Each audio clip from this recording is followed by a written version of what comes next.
Bruchim Habayim. Be'ezrat Hashem, tonight we're going to be continuing the laws of Yom Tov in our wonderful series Halichot Yisrael. And Baruch Hashem, as usual, there's a lot of things to talk about tonight. Be'ezrat Hashem, we should be matzliach, and only good news for everybody. Whoever needs a refuah shlema should have a refuah shlema. Whoever needs a shidduch should get the shidduch. And we should hear only smachot for everyone in our learning and all of our families. Chazakim v'ruchim. So let us begin, B'ezrat Hashem, continuing in the laws of Yom Tov. So one of the very interesting things that we find in the laws of Yom Tov is that the rabbis made certain decrees actually more severe on Yom Tov than they were on Shabbat, out of a fear that people might come to belittle the importance and disrespect Yom Tov, being that on Yom Tov, you're allowed to do things that are ochel nefesh related. As we know, you're allowed to cook on Yom Tov. We know that you're allowed to do things that are related to Yom Tov for the purposes of food. So the rabbis said that there's a fear that people might come to just completely disrespect Yom Tov because of the fact that there are certain things you're allowed to do on Yom Tov more so than Shabbat. So because of that fear, the rabbis instituted a stronger prohibition of muktzeh on Yom Tov than on Shabbat. For example, on Shabbat, we know that if a person has, let's say, bones that are left over from his food, and he wants to give them to his dog, for example. So as long as they're edible for a dog, you can take them and feed them to the dog. They would not be considered muktzeh, because even though you can't eat them anymore, but if the dog is still able to eat it, then it's not considered to be muktzeh. Same would hold true for, let's say, a peel of a fruit. If, let's say, you can't eat the peel anymore, but an animal would be able to eat the peel, so then it would not take on the status of muktzeh, which means, again, muktzeh is something that you're not allowed to move on either Shabbat or Yom Tov. So on Shabbat, it would not be considered muktzeh because you could still feed it to your animal. Whereas on Yom Tov, the rabbis instituted a prohibition that even though you could feed it to your animal, it takes on the status of muktzeh. So it has a more severe level of muktzeh on Yom Tov than on Shabbat, because of the idea that they were afraid that if you treat it with the same leniency, then people might come to seriously disrespect Yom Tov. And therefore, this was a way that they decided to show that, no, the Yom Tov is very serious. It has different rules, but it still has to be treated with the same level of seriousness. So that's one thing that's different. On the other hand, though, we find the leniency that exists by the laws of Yom Tov as opposed to the laws of Shabbat in the area of muktzeh as well. And that is the following. We know that, let's say, a wallet would fall onto a basket of fruit on Shabbat. So the wallet has the status of muktzeh mechamat chisaron kis. It's the kind of muktzeh that you're not allowed to just pick up and throw off of the fruit, because it's a high level of muktzeh. So what would you do in such a case? So you'd have to kind of, you'd have to shake it off. You wouldn't be able to just pick it up and remove it. However, on Yom Tov, that's not the case. On Yom Tov, you're allowed to move muktzeh for the purposes of ochel nefesh. Like we've been saying, ochel nefesh is something which is a high level of importance on Yom Tov. And just as you're allowed to cook on Yom Tov, Harav Ovadia writes, you're also allowed to move muktzeh for the purposes of ochel nefesh as well. So therefore, if that, let's say, wallet or money fell on top of fruit, so you would be allowed to go ahead and move it, and there's no problem, even though on Shabbat you wouldn't be allowed to. Okay, beautiful. So that's in respect to muktzeh. So like we said, there's one area of muktzeh which is more strict than Shabbat on Yom Tov, and there's one area of muktzeh which is actually lighter. So on Shabbat, it's stricter with respect to ochel nefesh. The fact that, let's say, a bunch of quarters fell onto the cookie platter, you're not allowed to remove the quarters, but rather you would have to either shake them off, or you would just have to move the cookie platter as is and indirectly move the quarters. However, when it comes to Yom Tov, we say if you simply want to take the quarters off the cookie platter and put them somewhere in order to eat the cookies, that would be a permissible thing to do because you're allowed to move muktzeh for the purposes of ochel nefesh. However, with respect to the bones that we said on Shabbat, you would not have a problem feeding them to your animal, let's say, because even though you can't eat them, but your animal can, and that would be something that is not muktzeh. However, on Yom Tov, it would be muktzeh because of the stringency that the rabbis imposed in respect to muktzeh on Yom Tov, in order that people should not disrespect the Yom Tov. Okay, so that's our first point for tonight. If we have any questions on that, b'chavod, let's hear them now, and then we'll move on to the next subject. B'chavod. Any questions? Okay, great. So let's continue. Okay. Something that I've seen a lot of people like to do, people like to barbecue on Yom Tov. And the truth of the matter is there's really nothing wrong with barbecuing on Yom Tov. You just have to know how to do it properly. So first of all, of course, we know on Yom Tov you're allowed to light a fire from an existing flame. You cannot light a brand new fire, but you can light it from an existing flame. As we mentioned in our last shiur, there's no problem to go ahead and light a grill from an existing flame. Now, you have to pay attention to what kind of grill we're talking about. Some are charcoal and some are from gas. So if you have a gas grill, what that would mean is you would have to just simply open up the valve of the gas. And then instead of lighting with the electric igniter, you'd have to simply take a flame from an existing flame and stick it to the gas, and that would turn it on. You would not be allowed to use the electric ignition for the grill. On the other hand, if you have a charcoal grill and you wanted to light that on Yom Tov, so then the halacha would say that you just have to put the light by the charcoal and let it start to catch fire, and that's it. That would be how you go ahead and ignite the fire by a charcoal grill. Now, you would be allowed to fan the flame, no problem. You could take a piece of, take something and just, fan it so that it starts to spread. That's perfectly fine. If, let's say, the fire gets too large, so here's where it starts getting interesting. We spoke about this a little bit last time, but comes up again. Let's say the fire gets too large. We know that if a person wants to grill the food properly, so a lot of times you need a low flame. If the fire is just, all over the place, so then it might burn the outside and not cook the inside. So therefore, a person would be allowed, if that were the case, to, let's say it's a charcoal grill, he could sprinkle some, water on different spots and extinguish different spots of the fire if that's necessary for him to do. If, let's say, however, only one spot of the grill is like that and easily he can move over the meat to a different spot on the grill, then that would definitely be the preferable thing to do in light of the fact that, it's just not, it's not necessary to do the extinguishing. So if you can, meaning, and it's not, it's easy to avoid it. If it's not easy, let's say it's a smaller grill or whatever the situation may be, so then like we said, you could sprinkle the water on it and that would help it to go down. If it's a charcoal grill, if it's gas, you can even actually lower the valve, lower the gas coming in, and that would help for it to become smaller as well. Again, this is because of the fact that you're trying to cook your food. So the extinguishing that you're doing is an extinguishing for the purposes of ochel nefesh. It's for the purposes of cooking, which is to the exclusion of when the person has already finished cooking, they're done cooking everything, and now this is why people might find themselves preferring to use a charcoal grill as opposed to a gas grill on Yom Tov because of the following reason. See, when you have a charcoal grill, eventually the coals will, extinguish by themselves, they'll burn out, and that'll be the end of it. However, when it's gas and the gas keeps on going and going and going and going, you're not allowed to go ahead and extinguish it unless you're doing it for the purposes of cooking.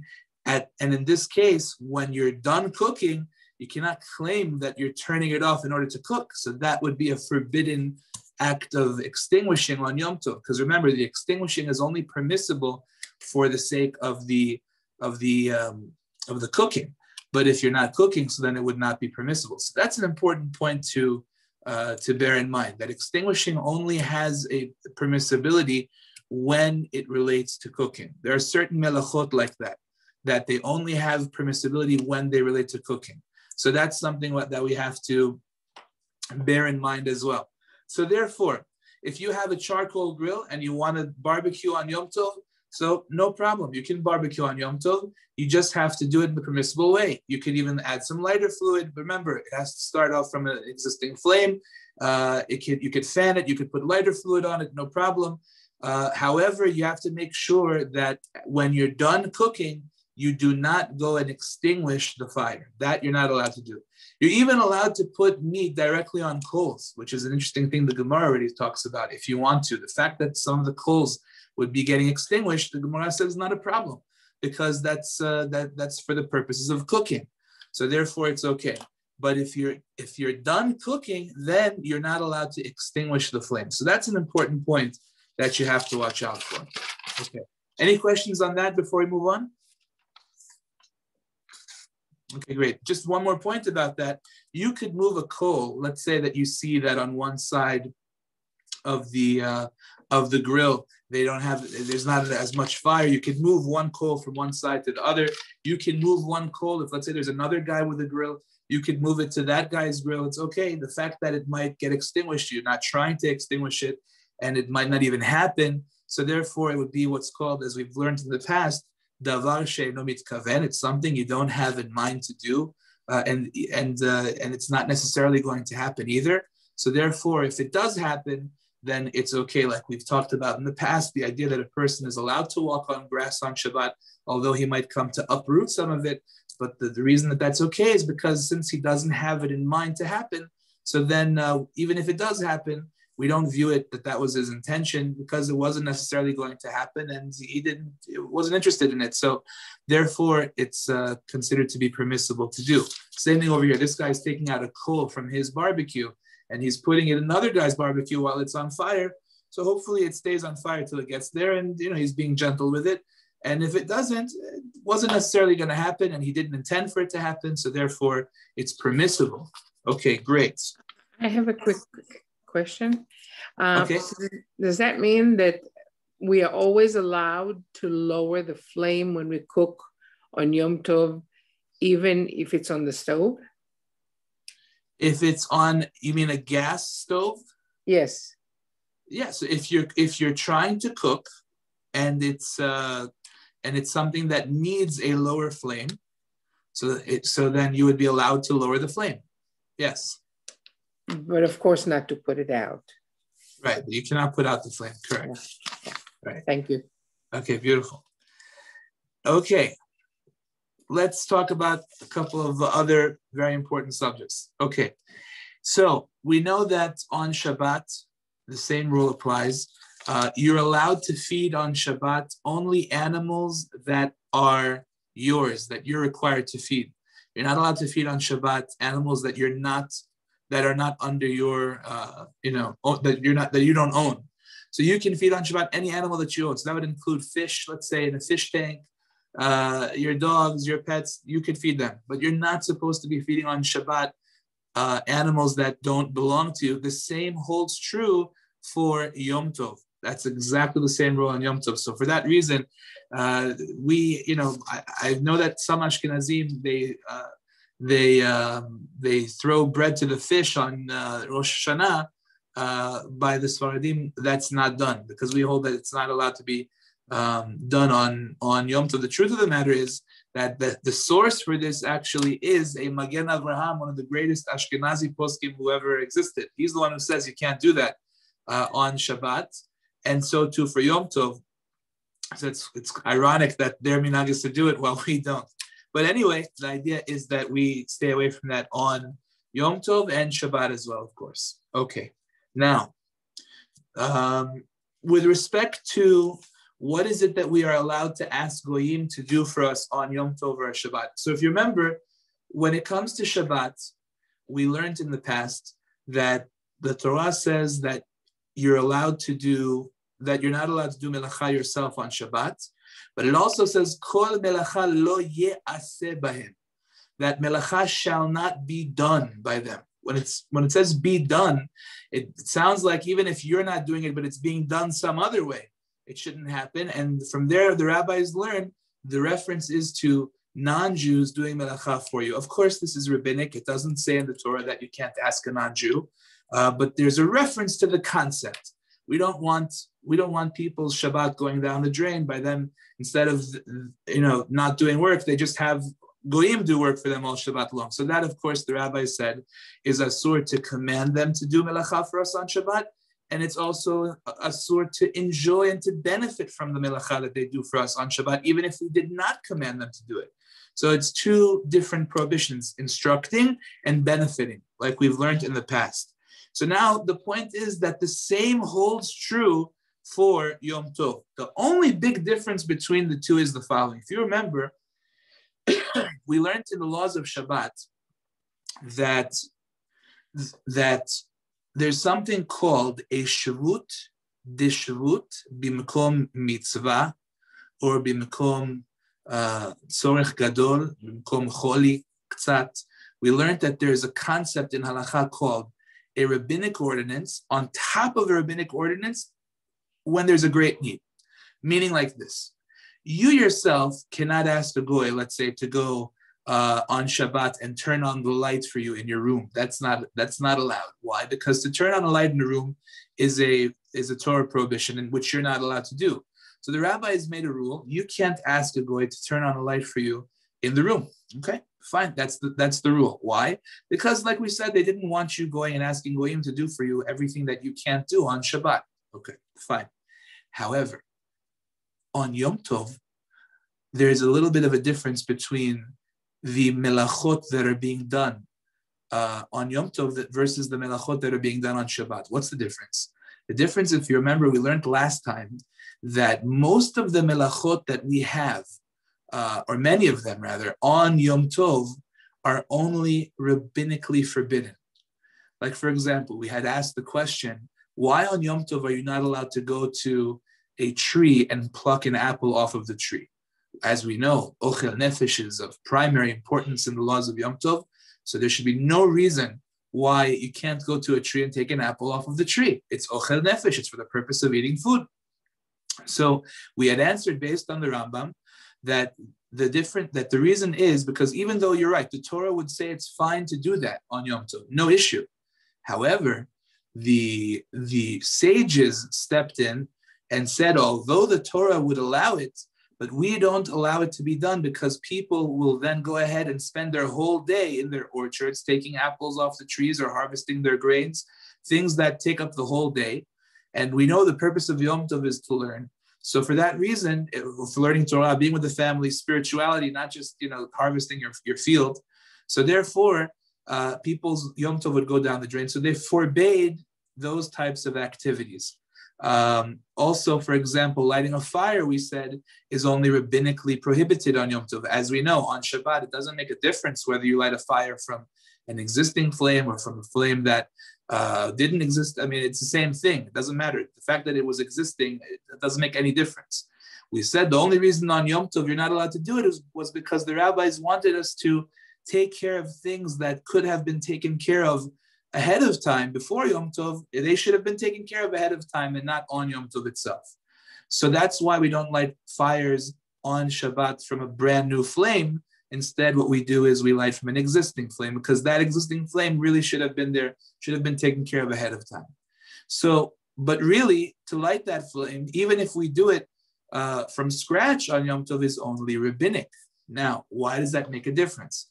The answer is because if you remember, we had learned that whenever there's something that you're not allowed to do, only midirabanan, only rabbinically, and there's a great need for that to happen. So of course you yourself are not allowed to do it, but you would be allowed to ask a goy to do it. So the famous example that we always go with is the easiest one. Some kid decides that it would be a great idea to throw the shofar on Rosh Hashanah up on top of a tree, and it's really high up there now. The halacha says that a Jew is not allowed to make any use of a tree or climb up on a tree, whether it's Shabbat, whether it's Yom Tov. You're not allowed to go up that tree. Fine? Okay? So now we're stuck. Says the halacha, climbing up a tree is a rabbinically prohibited thing you can't do on Shabbat or Yom Tov. Why? We're afraid you might see something there you like and take it off, pluck it off, whether it be a fruit or a branch or whatever it may be. So you can't do it yourself. Now, asking a goy to do something that you're not allowed to do on Shabbat is also only a rabbinically prohibited thing to do. So now it's an interesting thing. You have something which to begin with is technically allowed, just the rabbi said don't do it. And you want to ask a goy to do it, which is also allowed, but the rabbi said don't do it. Now here, there's a really big need for it because it's the mitzvah of shofar. You have a whole shul waiting and the shofar is on top of the tree. So what are you going to do? You can't do it yourself. So in that case, the halacha says the rabbis would let you do it because the whole problem to begin with is rabbinic. And the asking a goy also is also only rabbinic. So that's called a shvut. A shvut means something which the rabbi said don't do, on top of another shvut, which is also something the rabbi said don't do. B'mekom mitzvah, in a place where there's a very great mitzvah, great need. So in such a case, the rabbi said it's fine. Now, that being the case, on Yom Tov, if the whole problem in many melachot to begin with is only a shvut, only a rabbinic problem, so that would allow us a lot more room to ask goyim to do things for us on Yom Tov. And that's why Harav Ovadia writes clearly, and I'll read to you the words that he writes himself in his book, Val Yedei Goy, he says, and if you want to turn on electricity from a goy, he says, Mutar leadlik chashmal lechol hadeot. He says, according to all opinions, you would be allowed to ask a goy to turn on something that is electricity, whether it be an electric light, whether it be an electric appliance, whatever it may be that's functioning based off of electricity. Rav Ovadia writes that it's permissible to ask a goy to do that. Why? Because if there's some kind of a need for a mitzvah, like we just said, shofar is a mitzvah. Let's say the person's Yom Tov meal, the oven is not turned on and it's an electric oven, for example. Or let's say lighting a fire, which we said is only rabbinic, right? And you need the fire in order to cook the Yom Tov meal. So over here, this would be, again, a great example of a shvut, a rabbinic decree, on top of another rabbinic decree, b'mekom mitzvah, in the place of a mitzvah, which for that reason would be permissible. So for that reason, Rav Ovadia says, like we just read, that you can ask a goy to do any kind of turning on electricity if it's for the purpose of a mitzvah on Yom Tov. So that's a huge, huge point. Again, the idea behind it is because this on Yom Tov is only a rabbinical problem. It's not a Torah problem. The same does not hold true for Shabbat. On Shabbat, these things would be a Torah violation. To turn on a fire on Shabbat is a Torah is a deoraita. To ask a goy to do a deoraita, you cannot do. So that would be something which is a big difference between Shabbat and Yom Tov. So you have much more leniency on Shabbat. Now, I'm not saying this applies everywhere. I'm not saying this applies for everything. But in those things that are considered to be only a problem rabbinically, and there's a great need for it, or there's a mitzvah that it involves, then you would be allowed to ask a goy to go ahead and to do it. So that's a good thing to know. Very important thing to know. Okay, if we have any questions on that, we can take them now. Just a couple more things, maybe before we do that. You can ask a goy, let's say, for the same reason. If you need to cool off, so you need a fan. So you could ask the goy to plug in a fan for you. You could ask the goy if some poskim even allow this on Shabbat. If it's really, really hot and you need the air conditioning to be turned on, you can ask the goy to turn on the air conditioning even on Shabbat, definitely on Yom Tov. So that's important to be aware of. Another good one. Let's say the sukkah gets messed up on Sukkot. A big gust of wind came, shook the walls. Something happened to the sukkah. The schach flew off. Whatever the story may be with the sukkah, and now it's disqualified. You can't use it as a sukkah. So then, you get yourself a nice group of goyim that will come and take care of it, put it back together, no problem. Even though it's building, even though whatever. Again, this is something which is on Yom Tov only rabbinic. It's only a rabbinic thing on Yom Tov. Not talking about Yom Tov that falls out on Shabbat, but regular Yom Tov, this is only rabbinic to build a sukkah. And therefore, it would be something that you would be allowed to go ahead and ask a goy to go ahead and do for you because of the purposes of the mitzvah that you're dealing with over here. So that's a really good thing. It actually happened to us in our shul. Must have been either this past year or the year before, that there was a crazy gust of wind that really knocked off the schach completely, and it was a big problem. But the following morning, there was a nice group of people that were walking by, and they were willing to help out, and they came, and they were working in the neighborhood, and I asked them to take care of it, and they put it on very nicely back, perfect. And they knew that next time I would see them, I would take care of them, and we did, and it was great. It was fantastic. They came, they helped out, very good. Why not? It's a shvut, the shvut b'mekom mitzvah. When the sake of for a mitzvah, it's something that's only rabbinic, you would be allowed to go ahead and ask them to take care of. What happens if it would happen on Shabbat? That would be a little bit harder. My gut feeling is that it would be allowed as well. If it's just the schach, it would definitely be allowed as well. If it's more than that, like you need to reassemble it, that would be a bigger question. Okay, but we're talking about Yom Tov now. So for Yom Tov, definitely it'll be okay. We have any questions? Bechavod, let's take them now. If not, we can move on. Okay, all right, perfect. Let us continue. So another prohibition that you have to watch out for on Yom Tov is the prohibition of hachana. Hachana means to prepare from one day of Yom Tov to the next day, or if it's from Shabbat to Yom Tov, or Yom Tov to Shabbat. Well, Yom Tov to Shabbat, actually, we always take care of by doing Eruv Tavshilin. Eruv Tavshilin is the mechanism that the rabbis created for us in order to go ahead and prepare from Yom Tov to Shabbat. A lot of times, almost every Yom Tov, I get asked, do we make Eruv Tavshilin this week, this Yom Tov? Do we make Eruv Tavshilin this Yom Tov? And it's coming from a lack of understanding of when and why we do Eruv Tavshilin. Eruv Tavshilin is whenever Yom Tov falls out on a Friday. And the halacha, as we were saying now, is that you're not allowed to prepare from the first day Yom Tov to the second day Yom Tov, or from the first day Yom Tov to Shabbat, or from a Yom Tov to a weekday. You're only allowed to do on Yom Tov things for that Yom Tov. You cannot do things on Yom Tov for the next day. That's a real prohibition.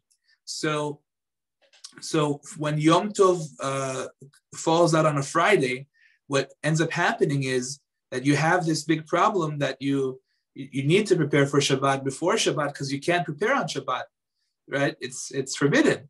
So what happens is like this. What we explain is that really on a Torah level, you would be allowed to prepare at least earlier in the day for Shabbat.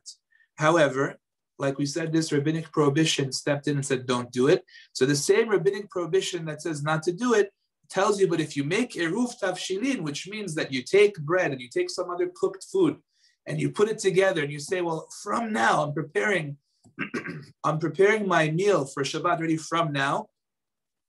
So what you've done is you're saying that the meal that you had already, that you're having on Shabbat, so to say, is being taken care of from now, and it kind of bridges between the two, between that Friday and Shabbat. But my point in all of this is saying that Eruv Tavshilin is only something that will come into play when it's a Friday Yom Tov. It's Yom Tov that's going from Friday to Shabbat. If let's say Yom Tov is going from Shabbat to Sunday to Monday, or from or just in the middle of the week, there's never Eruv Tavshilin. Eruv Tavshilin is always and only when it's from a Friday to a Shabbat. And that's what allows you to light candles on Friday for Shabbat. That's what allows you to bake a challah Friday morning, Yom Tov morning for Shabbat. If you want to do that, you don't have to, but it's definitely a mitzvah if you decide that you want to do that, right? So that's what allows a person to cook on Friday for the sake of Shabbat, but that's all it's doing. That's all the purpose of the Eruv Tavshilin is, to enable you to cook on Friday for Shabbat. If a person did not make Eruv Tavshilin, so then the halacha is that once, if that happens, you can rely on the Eruv Tavshilin that the rabbi of the community made on behalf of everybody. If that happened yet again, another time to the same person, then already it's a whole big problem because they already were negligent once, and the rabbis penalized somebody who was negligent a second time. So what do you do? That's a whole big story. Hopefully it'll never happen.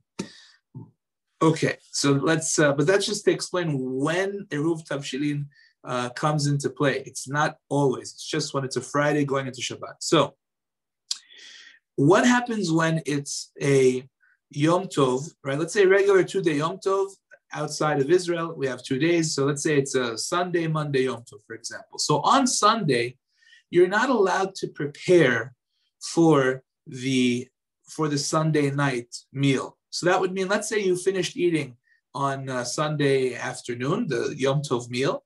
So now you're not allowed to set the table for Sunday nights, because that would be a preparation on Sunday afternoon for the new Yom Tov Sunday night, which we're not allowed to do. You see, the truth of the matter is that only one of the 2 days is a real Yom Tov from the technical standpoint, from the halachic standpoint.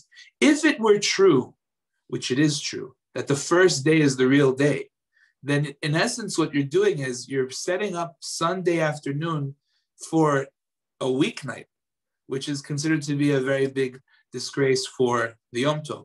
So for that reason, the halakha says, and of course for other reasons, the halakha says that you're not allowed to set up Sunday afternoon for Yom Tov. Now, does that mean you can't clean up after the meal? No, you are allowed to clean up after the meal. If it's, the floor is dirty and you want to sweep the floor, you could sweep the floor, you could clear the table, make sure that it's nice, presentable for Lichod Yom Tov, enjoy the rest of the Yom Tov, that should be, looking aesthetically nice. But at the same time, to go ahead and to then set it for the Sunday night meal, that you would not be allowed to do. Same thing with respect to lighting candles. You would not be allowed to light candles technically on the first day. You would not be allowed to light candles on the, let's hold off on this one, because without Hashem, we're going to see Shavuot. It's a little bit different. When we get to the laws of Shavuot, we'll talk about what we do for the first and second. The Ben Ish Chai has a whole thing about what we do on Shavuot. So let's hold off on candles. But in general, for example, the halakha says you're not supposed to roll the Sefer Torah after the first day of Yom Tov, after the first day reading, for the second day reading. That you cannot do, because that's a direct preparation for the first day, from the first day to the second day. Let's say that and this is also for Shabbat, for after Shabbat, or Yom Tov for after Yom Tov, same idea.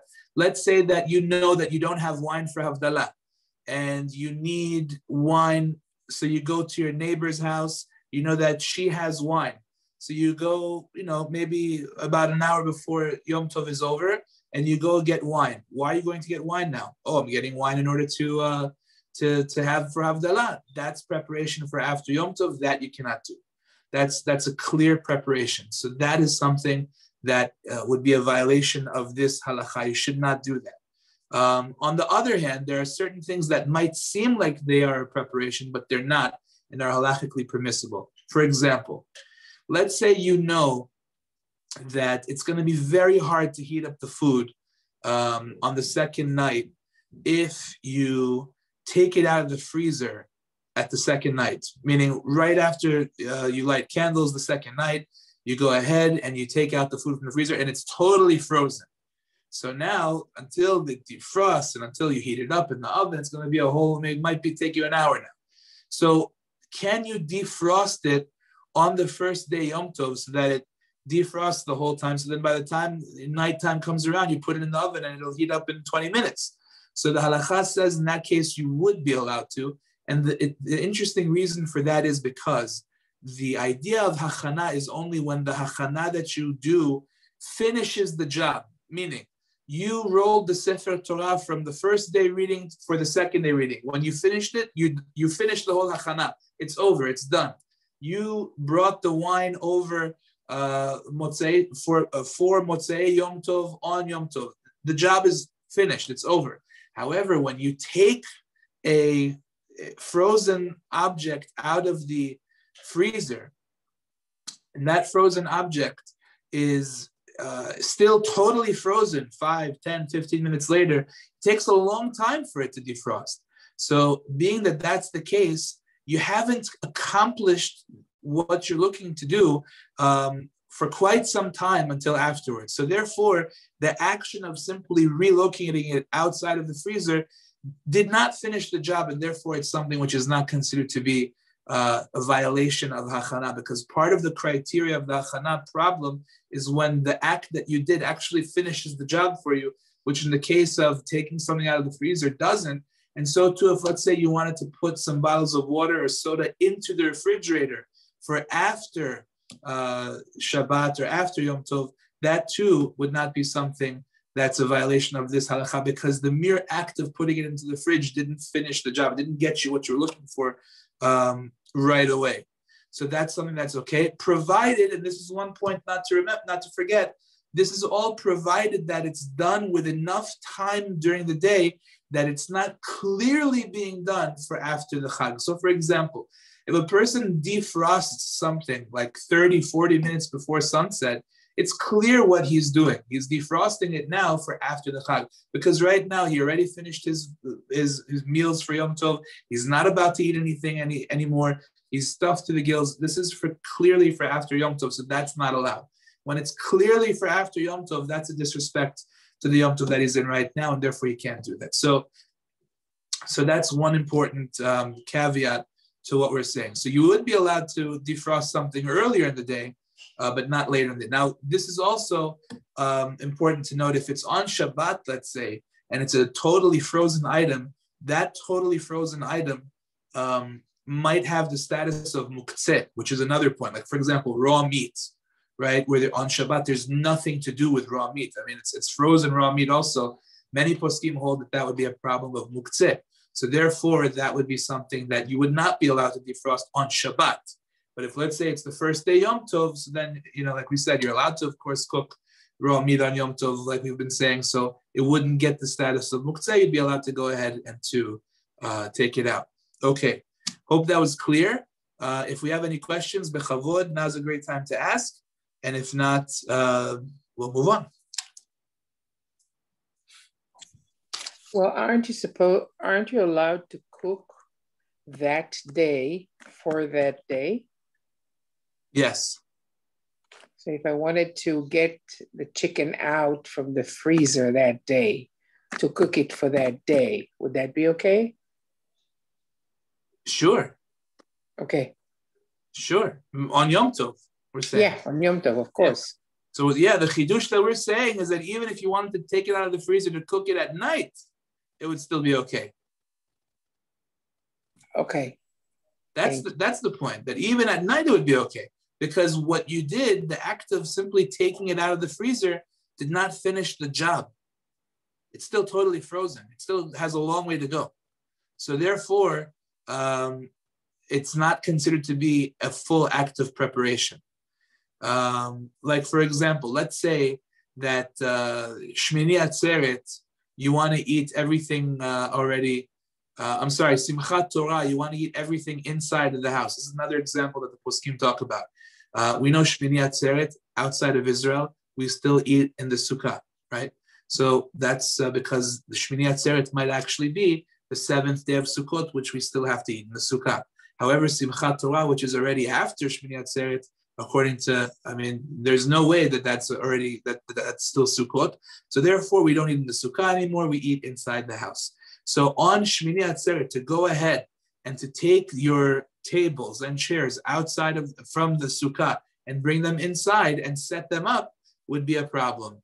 To do that on Shmini, from the sukkah inside the house in order to set up for Simchat Torah, that would be a problem, right? So that's because you finished the job. You went ahead and now you set up your table and chairs inside the house for Simchat Torah, and it's still Shmini Atzeret. The job is done. The job has been completed, right? By simply relocating everything and setting it up nice, you have just set everything up. You can't do that because it's still the first day Yom Tov. So that's forbidden to do. But the job has been completed. The chidush over here is that simply taking it out of the freezer hasn't finished the job. So that's okay, provided that you do it with enough time that it's not clearly being done for the next night. Okay, I hope it's clear. Okay. It is, thank you. Okay, great. Okay, let's continue.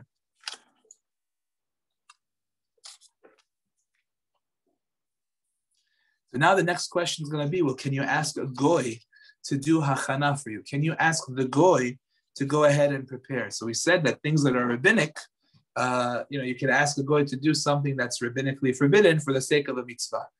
But the truth of the matter is that there's no real mitzvah for it to be done right now. In other words, you can hold off and wait until after Shabbat, until after Yom Tov to have it done. There's no mitzvah in having it done right now, as opposed to in a few minutes later. So therefore, the poskim say not to ask a goy to do hachana for you, not to have him bring in those tables and chairs and set them up, not to have him set the table, not to have him do whatever you can't do as far as preparations. So even though it's only rabbinic, still they say not to go ahead and to do that. Okay, fine. A couple of more important points that come up on Yom Tov. Let us continue. So one of I believe we spoke about it in the past, but just a reminder, like we said, you're not allowed to pluck an apple off of the tree on Yom Tov, like we said. You can't ask a goy to do it. Fine, very good. Even if the apples fell off the tree by themselves, let's say that some apples fell off the tree or some other kinds of fruit fell off the trees by themselves, can you then go ahead and eat them? So the halacha says, no, you cannot do that because we're afraid that you might enjoy it so much that you'll go and you'll take more. That's called gzera mishum perot hanoshrim, right? Perot hanoshrim means the fallen fruits. You cannot eat the fallen fruits because of the fact that the rabbis made it forbidden in light of the fact that you might go ahead and take more. So that's important to be aware of as well. Even though you're not plucking it off the tree yourself and they fell by themselves, it's still asur. Okay, now, we know that there's a custom by many to light a ner neshama before Yom Tov. That's important to do. Now, what if the person forgot to light the ner neshama for the deceased or whatever before Yom Tov? Again, it's not necessarily every Yom Tov. It's some yes, some no, different times, yes or no, whatever your minhag is, do it. But it's important to be aware of the following.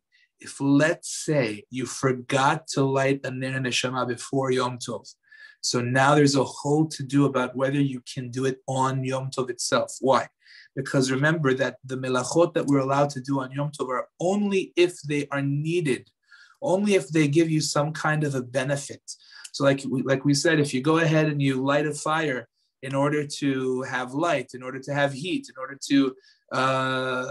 to cook, these are reasons that the fire can be lit from an existing flame. But to light a fire just for the sake of really no technical benefit other than the spiritual benefit for the neshama, but no actual benefit to the person who lit it. So then the halacha, many poskim say that should not be done on Yom Tov. And Rav Ovadia agrees, should not be done on Yom Tov. He says the best thing to do in that case would be to light the ner neshama in the synagogue. And that way it's like in honor of the prayers, so that they have light in the shul, basically. So if you forgot to light the ner neshama before Yom Tov, it would be better not to light it in the house, but rather if you can light it in the shul, that would be the appropriate thing to do, but not to light it at home, because there are many poskim who say that at that point already it's a violation of the halacha, being that you are not doing it for any particular reason. Okay, I hope it's clear. If you have any questions. Yeah. Hi. So what about a ner neshama when you light it for a second day of Yom Tov for adlakat nerot? Because that's not a minhag. That's if you need it for adlakat nerot. So, in other words, you're lighting right now on Yom Tov a candle that will last you in order to be able to light the following night. You mean to say? Yeah. Okay, so that's better. That's a better reason. In other words, over here you're lighting in order to be able to still have light whenever you need for tomorrow.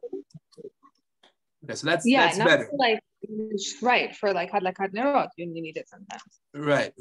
No, I'm talking about, let's say that they didn't light they lit a few nerot neshama, let's say for whoever in the family, and then there's one they forgot to do, right? So can they light that ner neshama at home? Technically, it's a problem. They would have to light it at shul, right? I have a question. Some say that you're supposed to light the ner neshama for the outside of Israel for the second night. In other words, not to light it the eve of the Erev Chag, but rather when the first Chag comes out, then when you light candles for the second night, that's when you're supposed to light the Ner Neshama. Okay. So you're saying, how could you light that Ner Neshama on the second night? It's a good question. I don't know. I'm not familiar with the source. I have to see it inside. But one thing that I can tell you is that they do say it's a problem to just light a Ner Neshama on Yom Tov itself, being that you don't get any technical benefit from it. So really it should be done before the Chag. So that's an important piece there. That's why it might be better to get one of those 3-day candles or 7-day candles or whatever. It'll last you longer. Okay, great. Now, another important point. Sometimes a person might want to bake a challah on Yom Tov. And there's no question that on a Friday morning, baking a challah would be a tremendous mitzvah, baking challah in honor of Shabbat.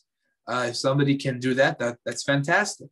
If they choose to do that on Yom Tov, then they have to separate challah, just like on a regular Friday or whenever you bake a challah. You have to do the blessing if it's the right amount of flour, like we learned. According to all opinions, if it's 5 pounds of flour, that would definitely be something you say a blessing over. According to some, if it's even less, let's say a 3 and something, I think maybe 3.5. I think Rabbi Vadia held that you have to say a blessing over. I don't remember offhand, but regardless, whatever the amount is, that the minimum amount is, you have to separate challah. So you must separate the challah, even though it's Yom Tov, because you're baking this dough right now, so you have to separate challah from it. So that's definitely the case. You cannot burn the challah. If your custom is to burn the challah, you're not allowed to burn it on Yom Tov. That's something which is forbidden to do.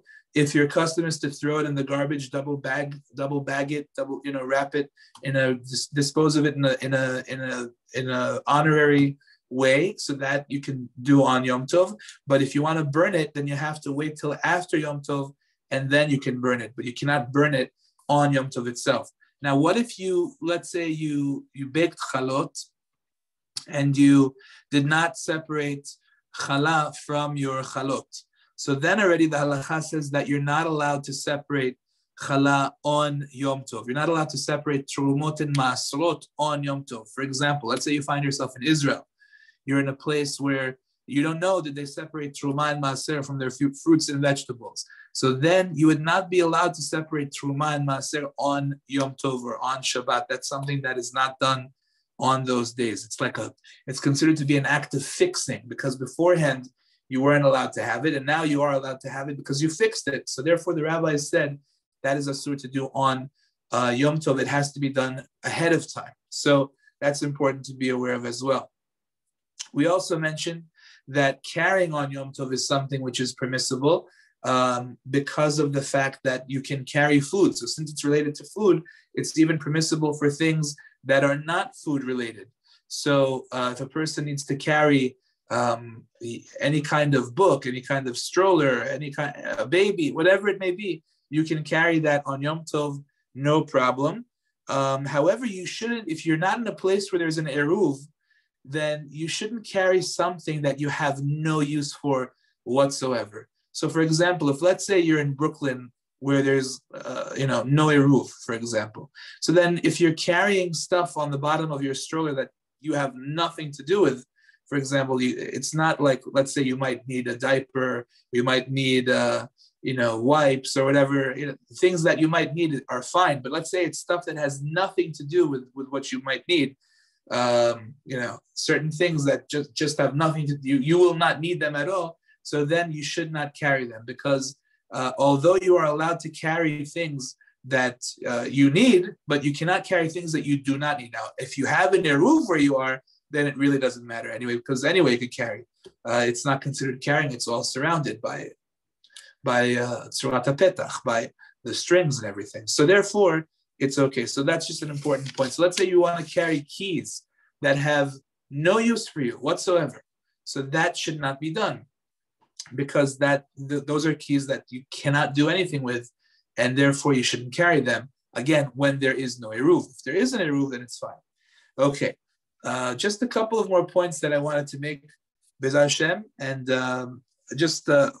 you should know, when the Torah says "V'samachta b'chagecha," so it's a real mitzvah. It's a serious mitzvah that a person is supposed to rejoice over the holiday. Used to be that all of Klal Yisrael went up to the Bet HaMikdash on 3 festivals, and they would have korbanot that they would bring. Everyone would bring korban chagiga, which is the sacrifice that everyone would rejoice with and eat together during the 3 festivals. And they really had a beautiful, beautiful chag in Yerushalayim, everybody together. Now, we don't have that, unfortunately, nowadays. But we still have different ways of bringing simcha, each person in his own way. So, for example, it's brought down that men will enjoy very much to have beautiful suda, meat and wine and things like that will make them happy. If they don't like meat, they can have chicken, or if they can't afford chicken, then whatever it is that will make them enjoy the chag, that's very important. So a beautiful suda is very important. It's also brought down in the halakha something very interesting, which if a person can do it, it's a big mitzvah. It says that a person should have nicer clothing for Yom Tov than for Shabbat. So his clothing for Yom Tov should actually be better than the clothing of Shabbat. That's a beautiful way of Simchat Yom Tov. So that applies to men as well. For ladies, the halakha says that every husband has to make sure his wife has nice clothing for the Chag and has jewelry for the Chag. And that's how a woman is happy on Yom Tov, that she has beautiful clothing for the Yom Tov and beautiful jewelry, new things that makes her happy. The children, we make them happy by giving them candies and by giving them all kinds of sweets and things that make them happy. And each person has something that's going to make him happy, that's special for the Yom Tov. And it's important that people should not go cheap on Yom Tov. Yom Tov is one of the things that a person will always be repaid for, as the Gemara in Masechet Beitzah, Daf Tetvav Amud Bet says. HaKadosh Baruch Hu tells the Jewish people, Banai, levu alai v'ani porea. My children, borrow based on me, I'm going to guarantee it, and I will pay back your debt. So you don't have the money, let's say, borrow money, spend it on Yom Tov, whatever is for the honor of Yom Tov, spend it, and I will pay back the money. No worries. As we know, there's an acronym our Vadia brings down, beautiful, to remember what things Hashem always says he will pay back, and that is Tishrei. Tishrei is Talmud Torah, anything for the yeshiva tuition. Hashem will always have a special account for your children's yeshiva tuition, not to go cheap, spend the money.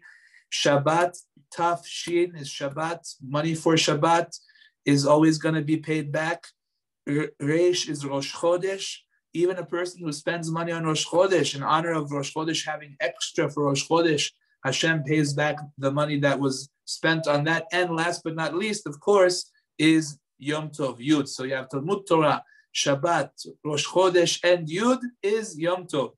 So Hashem will always pay back those expenses, whatever was needed for those things. There's a special account Hashem has for those things. So therefore, it's important not to go cheap at all, but rather to spend a nice amount of money in honor of the simcha of the husband, of the wife, and of the children in honor of Yom Tov. Now, it's important, it's imperative that we not forget the very important words of the Rambam.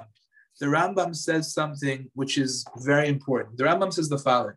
He says a person has to make sure that not only does he enjoy the Chag, and not only does his wife enjoy the Chag, and not only do his children enjoy the Chag, but he has to make sure that he takes care of the people that are less fortunate as well. This is halacha, and he quotes a pasuk from the Torah. It says, "V'samachta b'chagecha ata ubincha ubitecha." You shall rejoice, and your son and your daughter. But then it says v'halevi, and the Levi, v'hager, the convert, v'hayatom v'halmana, and the orphan and the widow, asher b'kirubecha. That you have a mitzvah to make all of them happy as well. So therefore, it's so important not to forget that. I want to read to you the words of Rav Ovadia quoting the Rambam inside. And he says, "Lachen yesh lishloach lehem derech kavod me'erev Yom Tov divrei ma'achal u'mishteh b'ayin yafa." It's important to send the people that are less fortunate food and drink in generosity. Dei machzoram asher yechsar lehem, whatever they're lacking, kidei l'samcham, to make them happy. Aval mi shenoel, this is a key line quoted directly from the Rambam.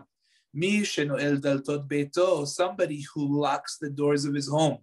Ve'ochel ve'shotei mishto banav bilvad, and he eats and he drinks with his wife and his children alone. He does not gladden the heart of the poor people and those who are bitter in their soul. This is not happiness over the holiday. This is the happiness of his stomach. And therefore, it is considered to be a very bad thing. And he says, this is what the pasuk says: "Simcha kazot kalon hu lehem." This kind of rejoicing is an embarrassment to them. Shneimar vezariti peresh al penechem peresh chagechem. He says this is a very severe pasuk. This is a pasuk that talks about, the Gemara in Masechet Shabbat tells us, this talks about after a person passes away, if the person filled himself up with all kinds of delicacies all the time from his holiday. So instead of it being a rejoicing holiday of mitzvah, so then this holiday is considered to be something very negative that he did for himself, because it was all for himself. And Hashem cracks open, the malachim crack open his stomach and take whatever was inside of him and throw it on his face after he died. Very scary thought. But the idea is that a person should make sure that it's not just him himself that he's gladdening and his family, but also those who are much less fortunate. Not all the money that a person gets is for himself.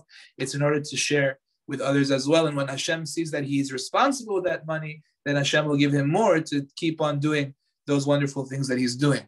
And then he goes on to say one more point. He says it used to be that we had a mitzvah in the times of Bet HaMikdash to give special things to the Kohanim and to the Levim. The tribe of Levi was charged with the mitzvah of teaching Torah to the Jewish people.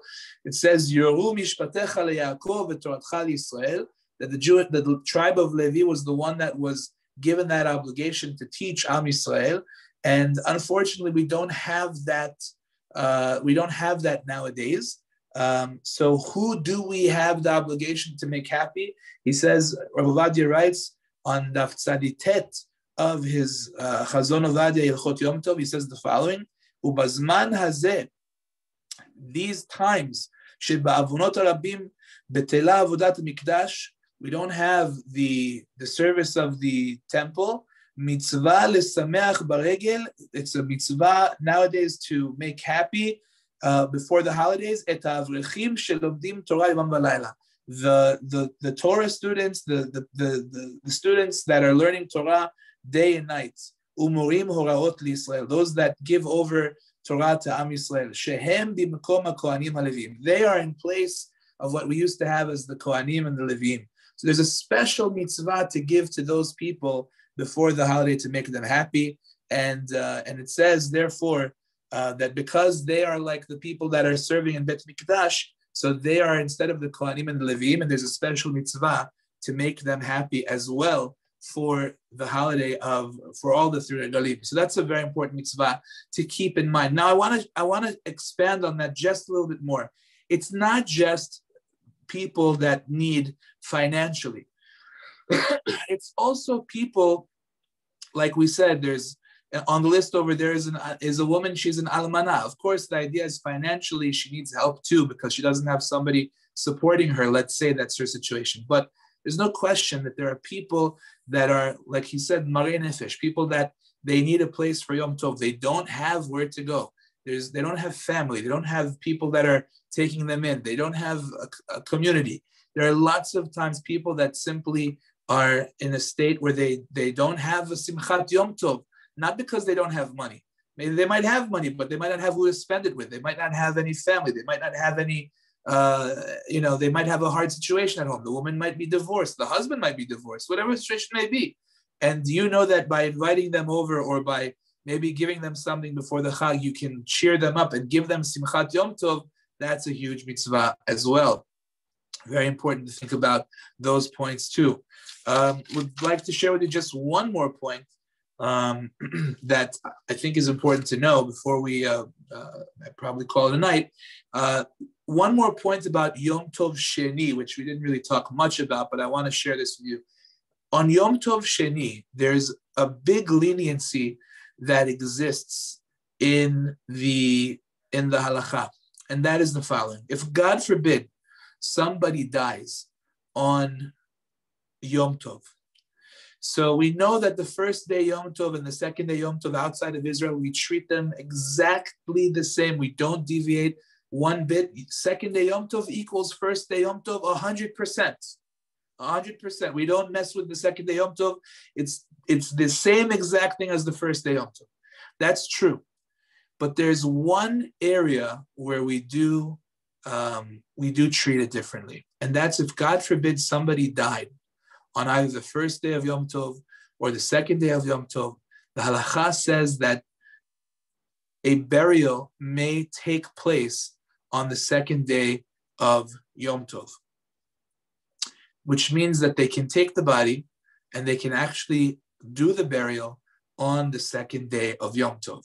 So that's an important thing. Not only can they do that, but they can also, the Chevra Kadisha can get into a car and can drive the body to wherever the cemetery is, and can go ahead and deal with the burial on Yom Tov. And if they do that, then that day will count as the first day of Shiv'ah for the mourners, the second day Yom Tov itself. So it's a very interesting thing that that can happen. As a matter of fact, it actually just happened, unfortunately, to somebody in my shul this past Pesach, Shvi Shel Pesach. This person's mother had passed away, unfortunately, on the first day of Yom Tov, and they had buried her on the second day of Yom Tov. And although her family was not present because they are not allowed to drive to go to the cemetery, but the Chevra Kadisha was allowed to drive, and they took care of the body and did everything that they had to do. And basically for them, it's like it's a mitzvah that pushes off the second day Yom Tov. So that's a very important thing to be aware of. If God forbid something does happen like that, it's good to know that such a thing exists and to be aware of that. As you know, we don't delay the burial of a person, God forbid. It's not a positive thing. The longer that the delay goes on, the more pain the neshama is going through. So therefore, there's reason to do that. But although it might not be the most pleasant thing, but it is something that could technically happen. And of course, each situation needs to be discussed with the rabbi or whatever, however they want to go about it. It's important to be to go, to discuss these matters. But just good to know that such a thing does exist. Okay, I think we can call it a night. If we have any questions, happy to take them now. If not, we'll Hashem meet again next week. Thank you so much. Okay, my pleasure. Call to everybody.